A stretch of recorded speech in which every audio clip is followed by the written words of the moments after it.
I walked into the house on Christmas Eve thinking we'd heat up leftovers and crash on the couch. Just me and Tobby. That was our plan.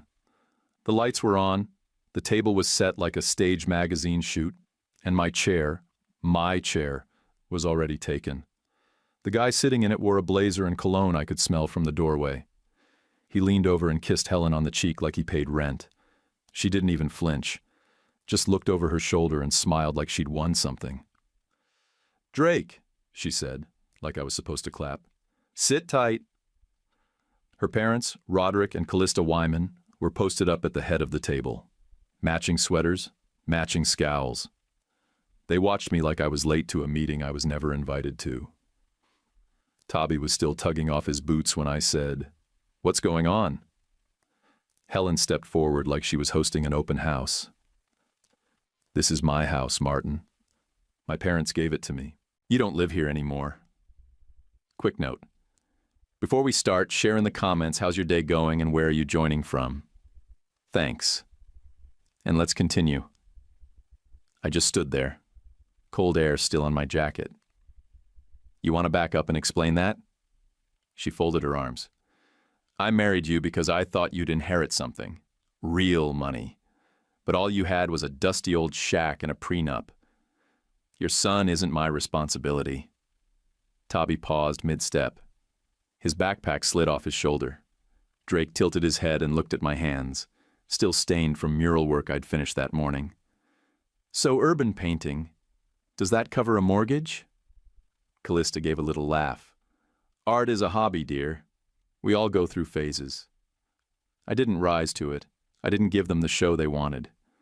Roderick raised his glass like a judge hitting a gavel. "Let's call it a practical separation." "A what?" I said. Helen didn't blink. "You need to pack your things and leave. Tonight, Martin." Tobby looked up at me, his voice small but trying to be brave. "Guess we get the leftovers, Dad." He didn't cry, just gripped my hand like it was the only real thing left in the room. Helen pulled out the prenup, still in its shiny leather folder. She didn't even sit down. No claim on me. No claim on this house. And no claim on my time. I turned and walked toward the stairs. "Tobby, grab your coat," she added over her shoulder. "Tell your art friends I wish them luck." I didn't answer. I packed what we had in 2 bags. I carried them downstairs while Tobby zipped his jacket with shaking hands. The door hit the frame like a closing statement. As I buckled him into the back seat, I saw Drake slide into my chair and reach for the carving knife. I shut the door and didn't look back. The roads were quiet. The kind of quiet that only happens when people are too full and too content to notice a man getting kicked out of his own house. Tobby stared out the window, then asked, "Will Santa know where we're going?" "Yeah," I told him. "He'll know." I didn't have a plan. Just an address and an old house no one wanted. But it had my name on it. And tonight, that was going to be enough. The front door stuck like it hadn't been opened in months. I shoved it with my shoulder, and the frame groaned before giving way. Tobby walked in first, flashlight swinging side to side. "It smells like history class," he said, which wasn't wrong. Dust, cold air, and the faint memory of wood smoke hung like old wallpaper. The place was big. High ceilings, wide hallways, solid bones, but everything sagged just enough to feel forgotten. I flicked the light switch. Nothing.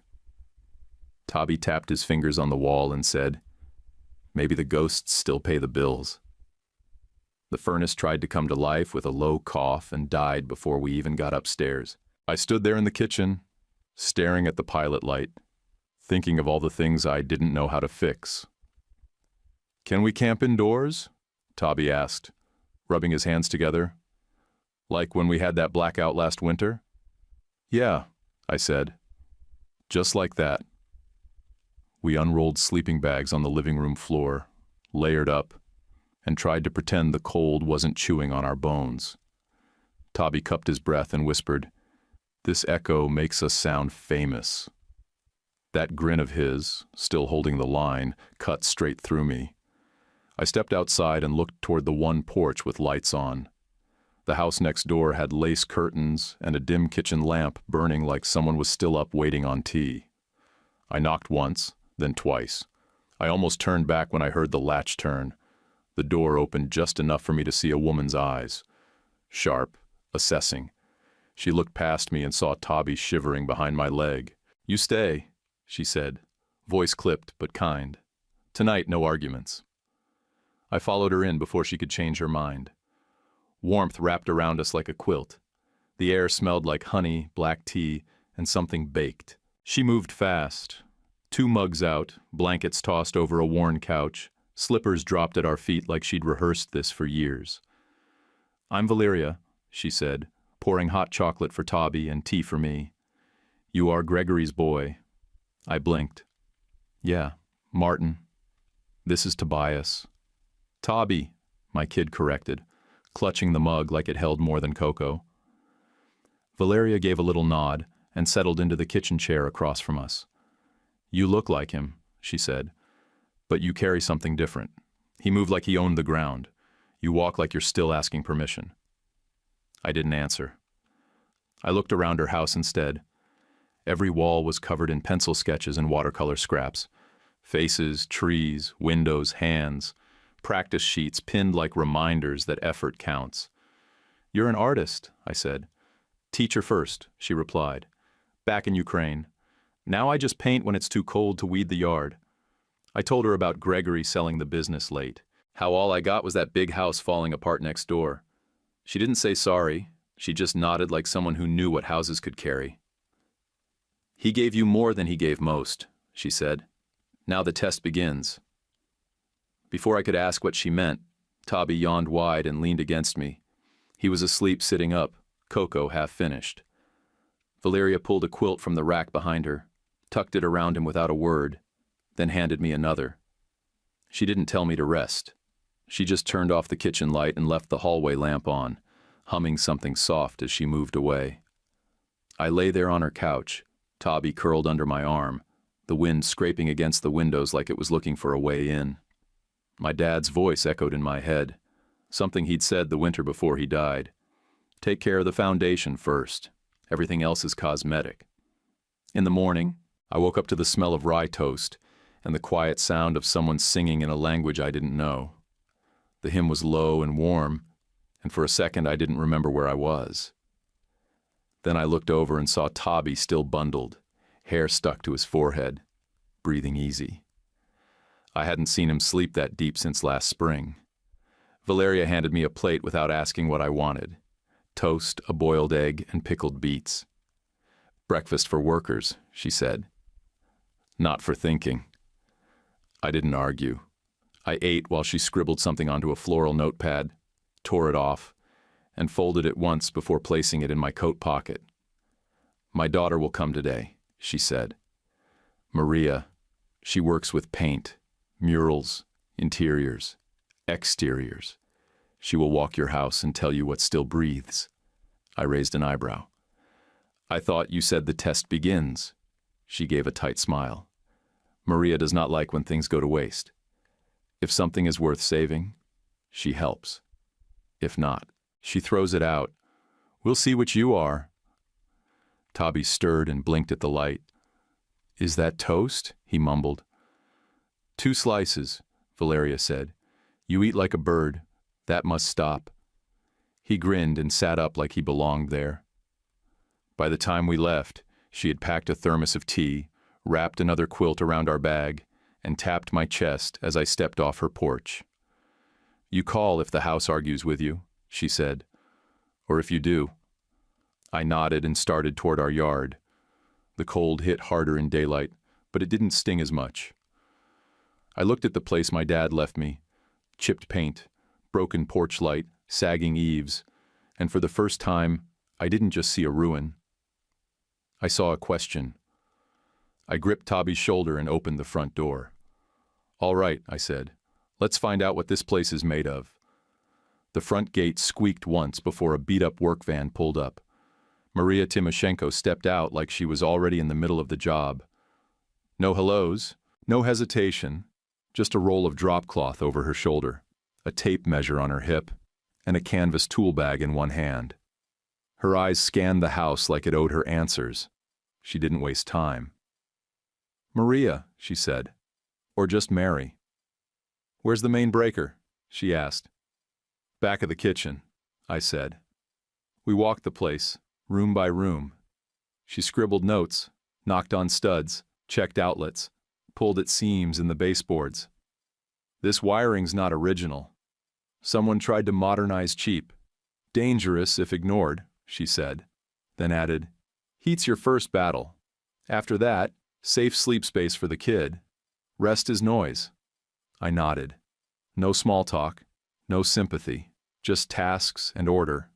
While she was testing plugs with a little red tool that beeped like a heartbeat monitor, I tore up what was left of the living room carpet. Damp, moldy, probably older than me. I hauled it out to the porch and caught her glancing at my hands. "You paint oil," she said. "You're gonna need ventilation, and drop cloths, real ones, the kind that doesn't bleed through." "Got it," I said. Felt like I was back in school. A few hours in, Valeria showed up holding a dented metal pot with both hands. "Soup," she announced. "No work on an empty stomach. It's criminal." She didn't stay long.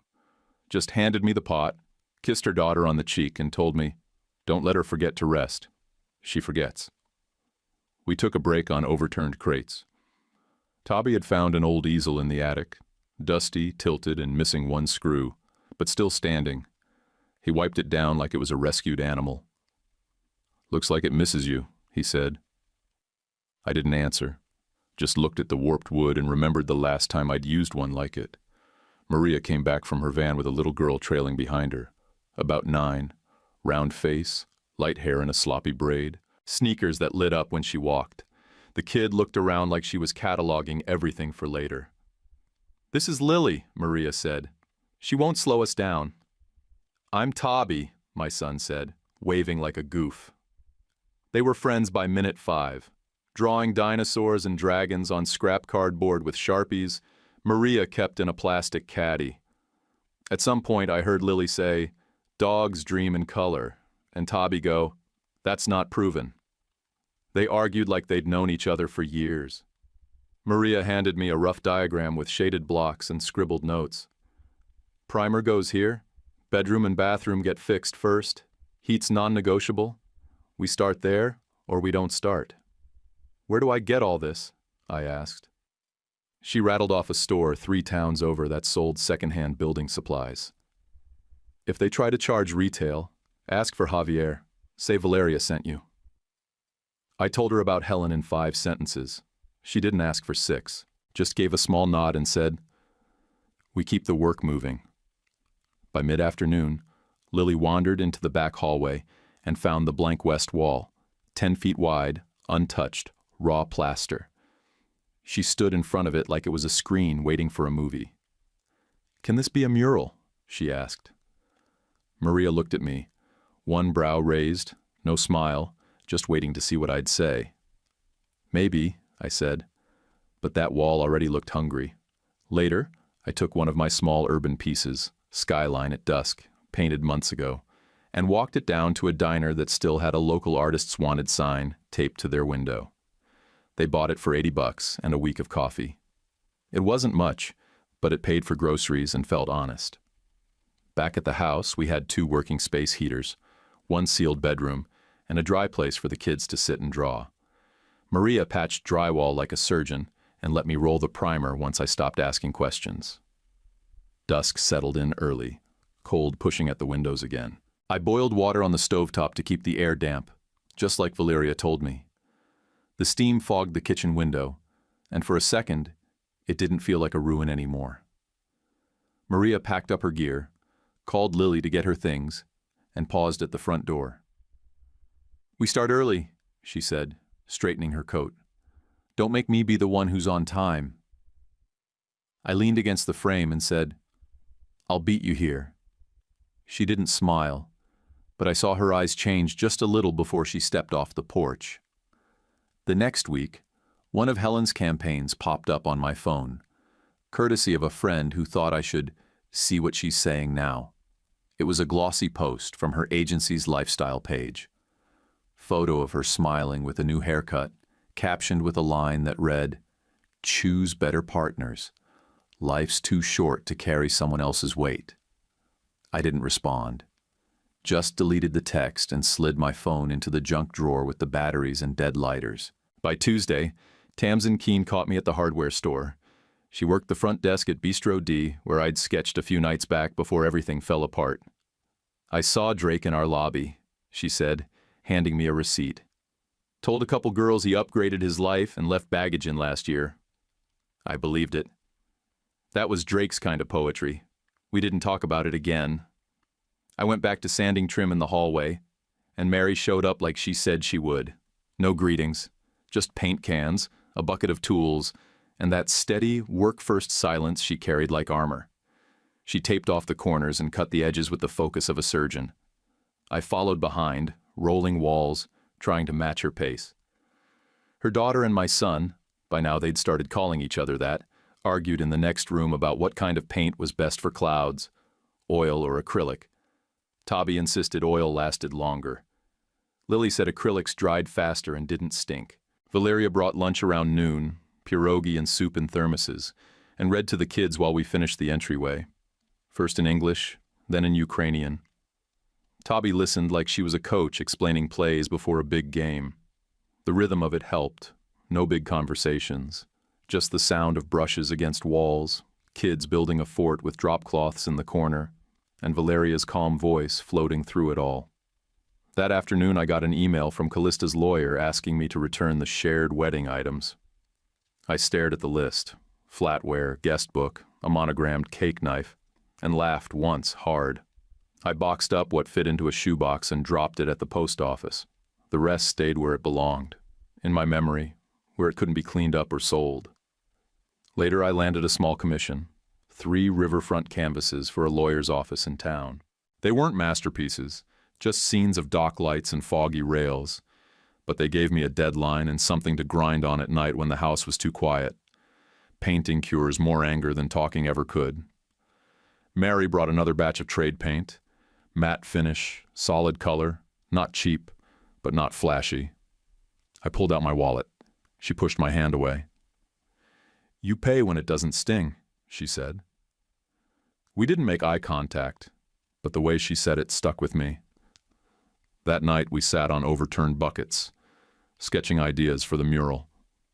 The blank wall in the hallway felt less like a problem and more like a dare.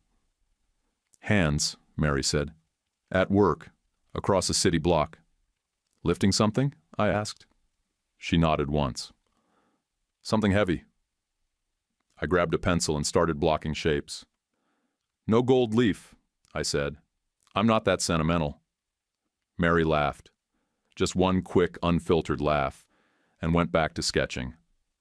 That sound stayed in the air longer than it should have. Around midnight, Tamsin sent me a screenshot from one of Drake's workout reels, shirtless in front of a mirror, flexing with the caption, "Dead weight doesn't lift itself. Cut it off." I didn't open it. She followed up with, "Don't worry, the comments handled it for you." I didn't ask what they said. We ended that day with 2 coats on the living room walls, a working ceiling fan, and a heater that didn't trip the breaker when we plugged it in. Tabi and Lily had built a blanket fort between 2 sawhorses and fallen asleep with flashlights and crayons still in their hands. I lay down next to Tabi under 2 quilts Valeria had stitched herself. The house moaned in the wind like it always did, but the walls didn't creak as much as they had last week. I took that as a kind of agreement. In the kitchen, I found a glass jar of borscht in the fridge. A note in Valeria's sharp handwriting was taped to the lid. Heat low, patience high. It was good advice. For soup, for life, for everything. We got into a rhythm: scrape, prime, paint, eat, sleep, repeat. Nobody asked for more than they could give, and nobody gave less than they had. Some days that was the only kind of peace that mattered. It happened on a gray afternoon when the workday felt ordinary. Lily was stepping onto the porch with a paper cup of water when her knees buckled. She went down hard, forehead first, and didn't try to catch herself. Valeria's call came through seconds later, her voice calm but stretched tight like wire. "Martin," she said, "we are coming to you. Lily fell. She is burning up." By the time we reached St. Michael's, Lily's skin was hot and dry, her eyes unfocused. Mary carried her in without shaking. I followed, holding the door, telling myself to stay useful. Nurses moved fast. Forms slid across counters. A doctor with tired eyes pressed fingers to Lily's abdomen and listened to her breathing. "This is renal failure," he said, not lowering his voice. "We're talking transplant." Mary nodded once. No tears, no questions that wasted time. She squared her shoulders and asked what came next. Billing came next. Neve Barlow met us in a small office that smelled like toner and coffee. She laid the numbers out like a ruler on a desk, straight and cold. "For the surgical block and inpatient stay," she said, "you're looking north of $184,200 before rehab. That does not include donor listing or post-operative medications." Mary looked at the paper. I looked at Mary. I said, "I'll help." She turned to me and said it flat, not unkind. "Do not promise what hurts your boy." Then she thanked Neve for printing every line and asked for copies. Neve slid them across and said, "I'll be here when you're ready." Back at the house, the rooms felt louder than usual, like they knew something was wrong. Mary didn't sit down. She headed for the attic ladder and climbed first. I followed. Tobby trailed behind, trying jokes he didn't believe in. "If there's a ghost," he said, "I call dibs on naming it." We moved boxes and old tarps, dust puffing up with every step. My dad's old place held on to things the way some people do. Behind a loose plank near the eaves, Mary's hand stopped. "Here," she said. The plank came free. Behind it was a shallow niche with a folder and a sealed envelope. The handwriting on the envelope was neat and stubborn. My father's. I sat down on the attic floor and opened it. The letter was short and plain. "Martin, I sold the development outfit and put the money to work quietly. I didn't want noise. I wanted time. I invested with Troy Harris, who understands long seasons. Spend with purpose, not noise. He wrote about saving a kid at a lake once, a boy who'd gone under without a sound. Troy's son. He wrote that gratitude turns into action if you give it time." At the bottom was a number. I dialed it. The call rang once. "Martin," Troy said, like he'd been waiting years. "I'm glad you called." We talked for 40 minutes. He walked me through a portfolio like he was reading a grocery list. Bonds, index funds, 2 equity stakes, totaling over $6.3 million. I sat down harder, dust rising around me. "Your father trusted simple math and long seasons," Troy said. "He asked me to make sure you were ready before the numbers were." I thanked him. I stared at the beams.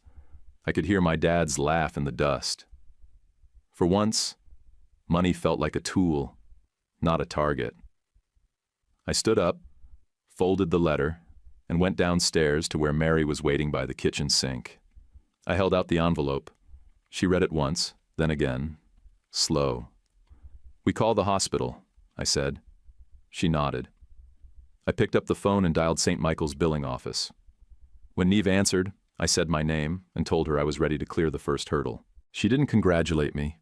She didn't soften her voice. She just asked for confirmation details and started the process. I hung up, looked at Mary and said, "Lily's going to get the care she needs."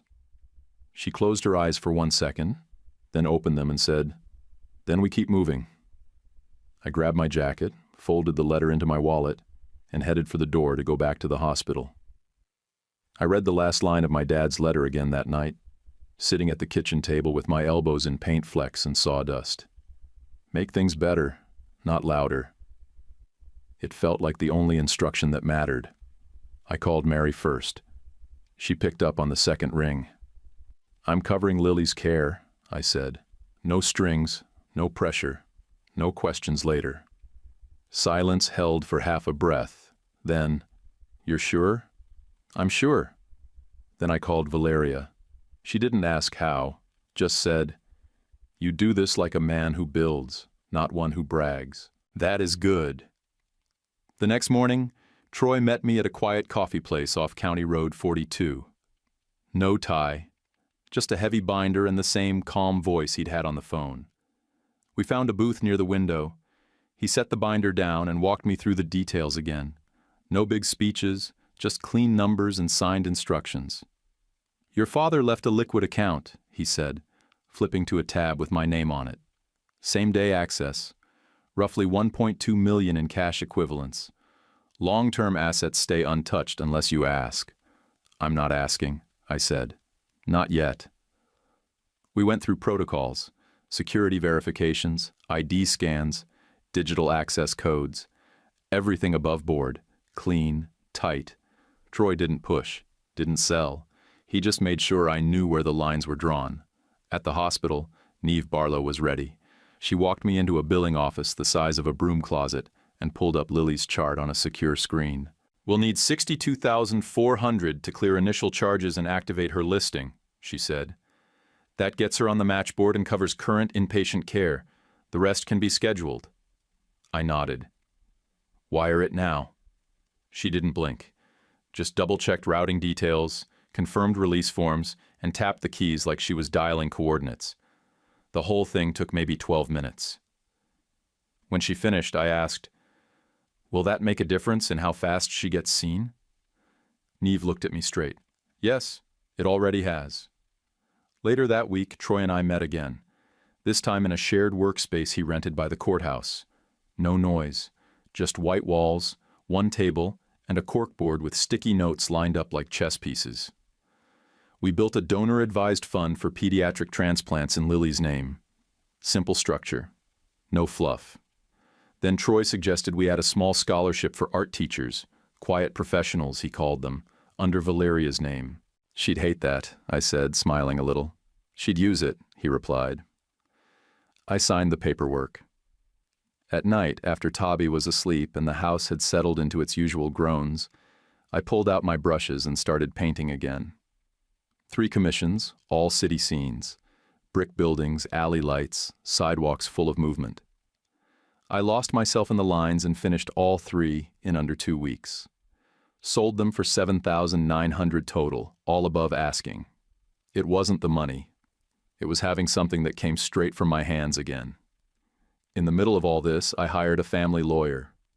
Quiet guy, older, smelled like files and peppermint. We did the divorce exactly as policy required. The prenup held like concrete. Helen's emails got shorter with every reply. By the time the paperwork was ready, she was signing without punctuation. Tamsin caught me outside the diner one night. She leaned against her car and grinned. You hear about Drake? I shook my head. I shook. Showed up late to a private tasting at Trissini's. Got turned away in front of a couple influencers. I heard the hostess said, "You're not on the list." I didn't say anything. Just thanked her for the update and kept walking. Lily went through weeks of tests, labs, scans, evaluations. 1 day up, 2 days down. Her name started moving on the transplant board, slow but steady. Every small number was a win. Tabi drew her a comic strip on notebook paper, a red-caped superhero whose shield was shaped like a kidney. Lily taped it to her hospital wall with surgical tape and told the nurse, "He's not fast, but he's brave." Mary kept working on the house while juggling appointments. Sometimes she let herself lean a little, sit for 5 minutes with a coffee, and not talk. Then she stood straight again and got back to work.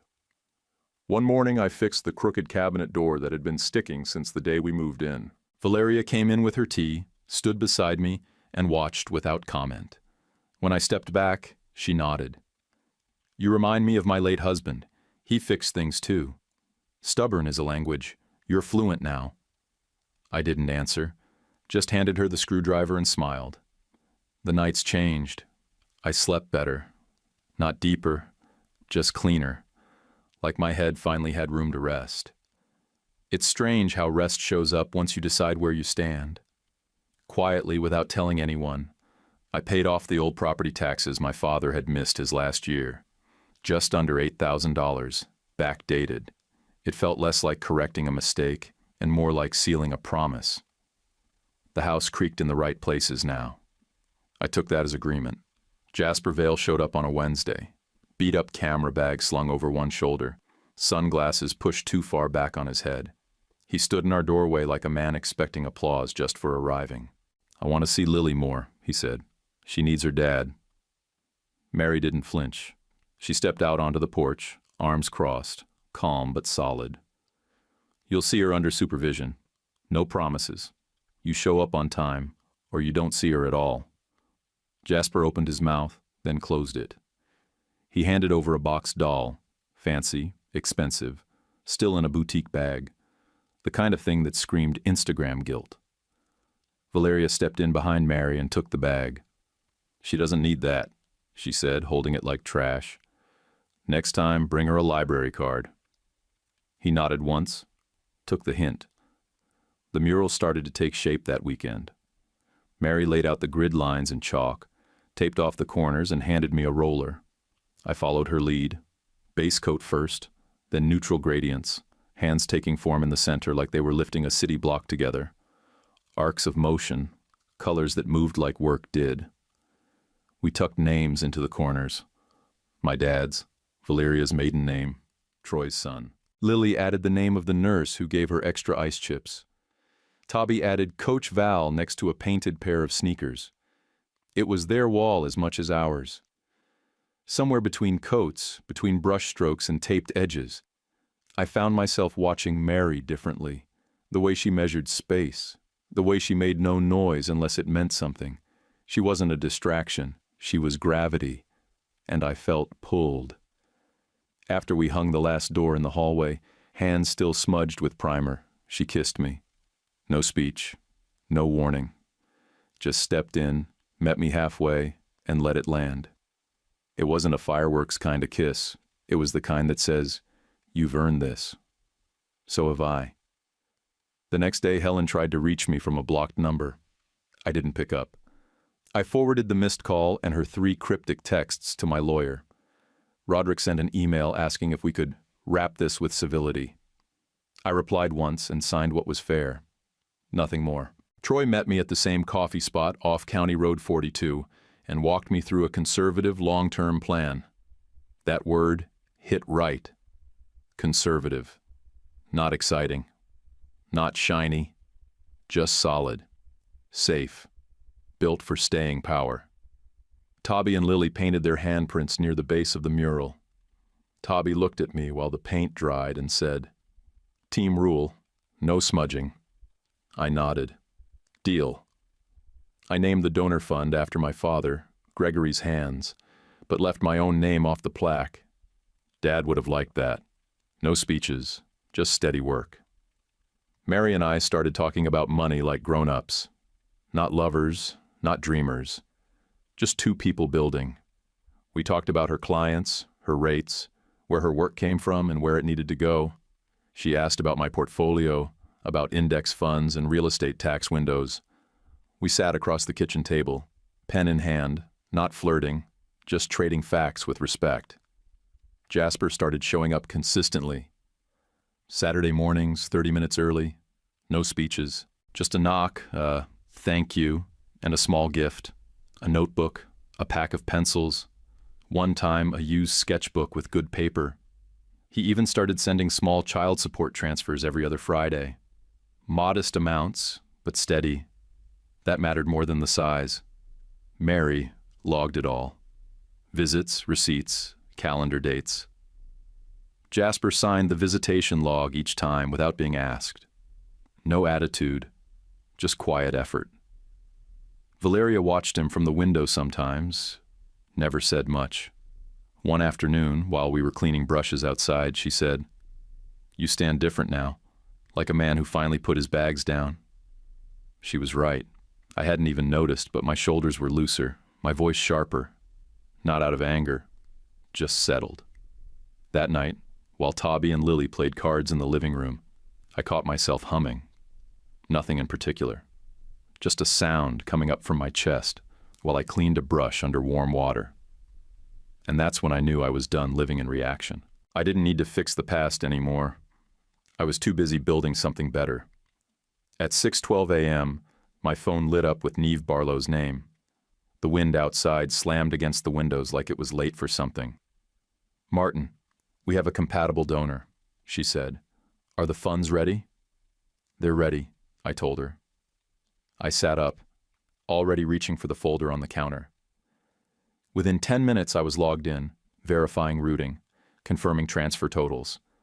$121,800 for the operation. $18,300 reserved for medications, recovery, and post-op checkups. Niamh reviewed the digits out loud, twice, like a field surgeon calling coordinates. "I'll send confirmation once the wire hits," she said. "Prep begins in 90 minutes. Mary didn't say anything when I told her. She just nodded, squeezed my wrist, and went to pack Lily's overnight bag. We got to the hospital early, walked the long hallway past the surgical wing, and waited in a room that had too many pastel paintings of flowers. The colors didn't calm me. They never do.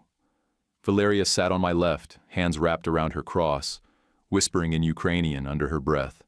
Her lips barely moved. Mary sat on my right, still and locked in. I pulled a pen from my coat and sketched Lily's favorite dog on a napkin. Floppy ears, lopsided smile. Toby said it looked too calm, so I added a cape and lightning bolt tail.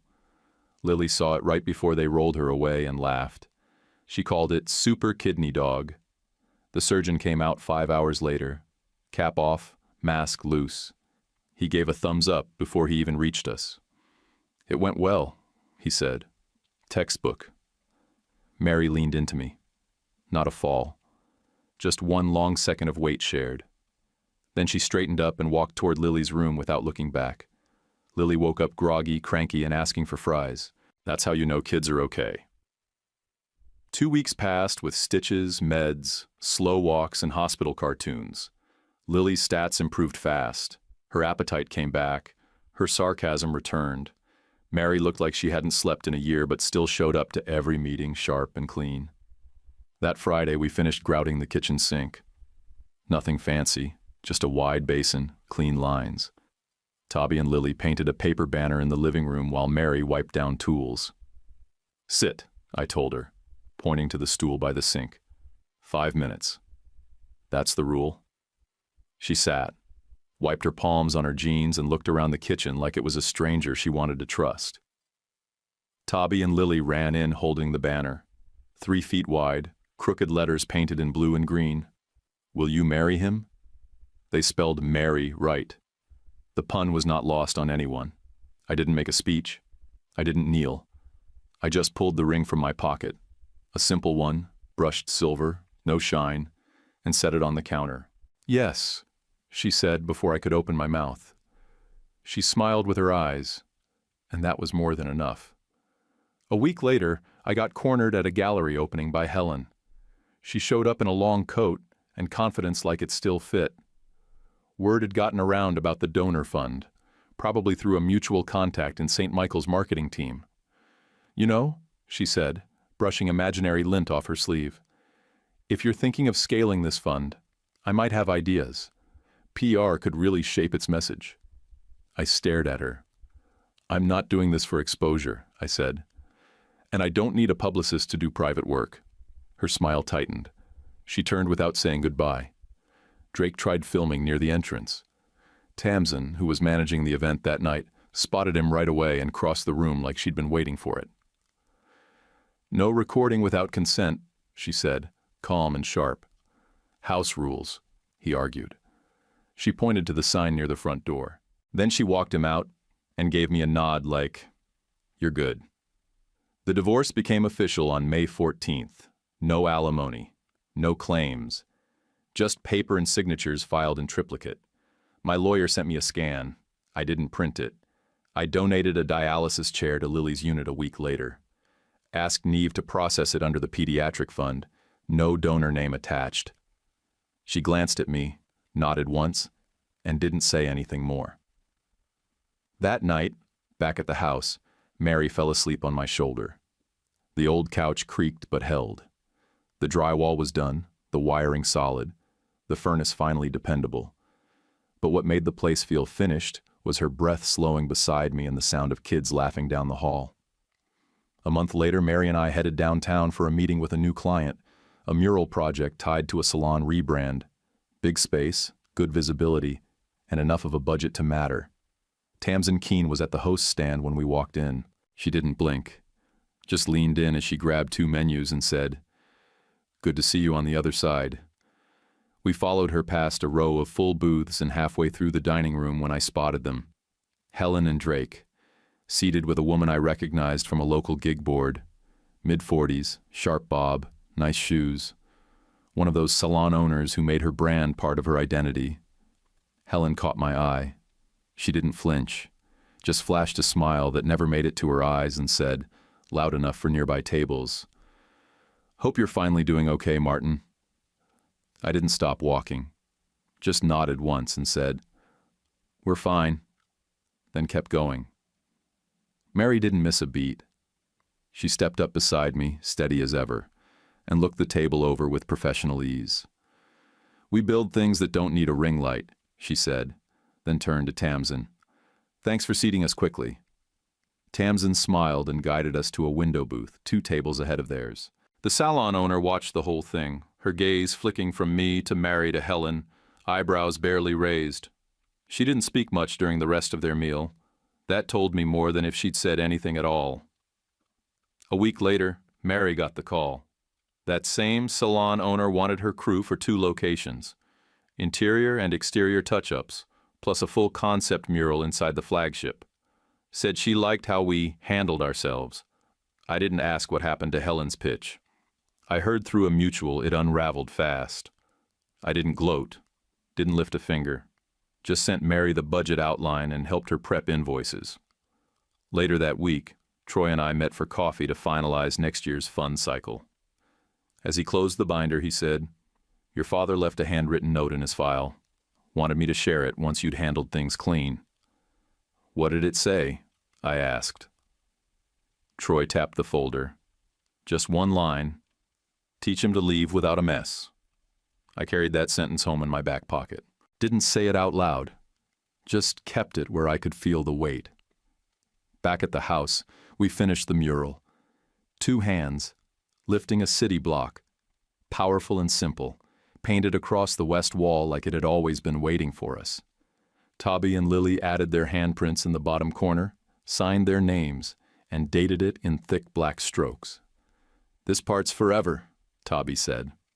"Right?" I nodded. "That's the point." Jasper texted that night. Just a short message. "Thanks for letting me be in Lily's life without drama." I replied, "Keep showing up. That's the price." Out in the yard, Valeria stood with her arms folded, watching the mural in the fading light. Her voice was soft but sure. "That wall will outlive us," she said. I believed her. That night I slept hard. No tossing, no dreams, no echoes of the old dining room or the sound of my name getting used like a punchline. In the morning, I made pancakes for the kids. I got more paint on the spatula than on the wall, but no one complained. Lily asked for chocolate chips in hers. Tobby wanted extra syrup. Mary leaned against the counter, sipping coffee, pretending not to smile.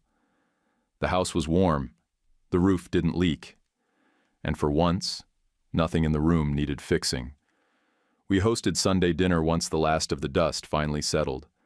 The house was still old, still creaked in the corners, but it didn't pretend to be anything else anymore. We kept the original dining table, sanded it down, oiled the wood until the grain showed its scars. It felt right to eat on something that had lived a little. Valeria arrived first with a tray of pierogi wrapped in foil and a look that said she expected silence while people chewed. She watched Tobby load his plate and said, "You eat like a proper man now." He laughed and asked for more before he'd even swallowed. Lily claimed the head of the table without asking permission and announced she was officially bored with hospitals. Mary kissed her forehead and said, "Good. Be bored for 50 years. Lily grinned like she'd just been handed a contract. Troy showed up with a bottle of ginger ale and a thin folder tucked under his arm. He set the folder on the counter and didn't open it. "Paper can wait till Monday," he said. I nodded and slid it into a drawer. We'd signed at City Hall the Friday before. No crowd. 2 witnesses. A quick handshake from the clerk. Then we came straight back to the house to finish the trim in the hallway. That felt more like a celebration than any dinner could. I carved the roast while Mary served. Valeria corrected us every time we stacked plates wrong. The kids tried to teach me a card game I kept losing on purpose just to hear them argue about rules. The noise filled the room without bouncing off sharp edges. At dusk, we stepped outside to look at the mural. The west wall caught the last light, and the painted hands glowed like they were still lifting something heavy. I rested my palm against the brick and told Tobby that grown-ups also need reminders of what their hands can still do. Jasper dropped Lily off with a new watercolor pad and a small box of brushes. He didn't come in, just waved, said goodbye, and left before dessert like he promised. Boundaries held. That mattered. During coffee, my phone buzzed with a text from an unknown number. 3 words. "You look well." I didn't need to ask who it was. I deleted it and reached for another roll instead. A minute later, Tamsin sent a photo from the restaurant, our mural mock-up framed and hanging in a client's office. "Told you," she wrote. I sent a thumbs up and put the phone face down. We lined the plates down the center of the table, messy and uneven. No place cards, no speeches, just people reaching, passing bread, talking over each other like it was normal. I raised my glass with ginger ale and said the one thing that had settled into me for good. Home is where people show up and keep showing up. Nobody clapped, nobody argued. They just nodded and kept eating. That was the whole point. Not the money, not the paint, just us, choosing the work and choosing each other, week after week. Hey, real quick before you scroll, have you ever had to rebuild your whole life after someone blindsided you? If this story hit close to home, tap the hype button to help it reach more people who need to hear it. And if you liked it, don't forget to subscribe and hit that like. Just one click makes a huge difference for us. Drop a comment too, even if it's just powerful story or your own take. I read everyone. Love you guys.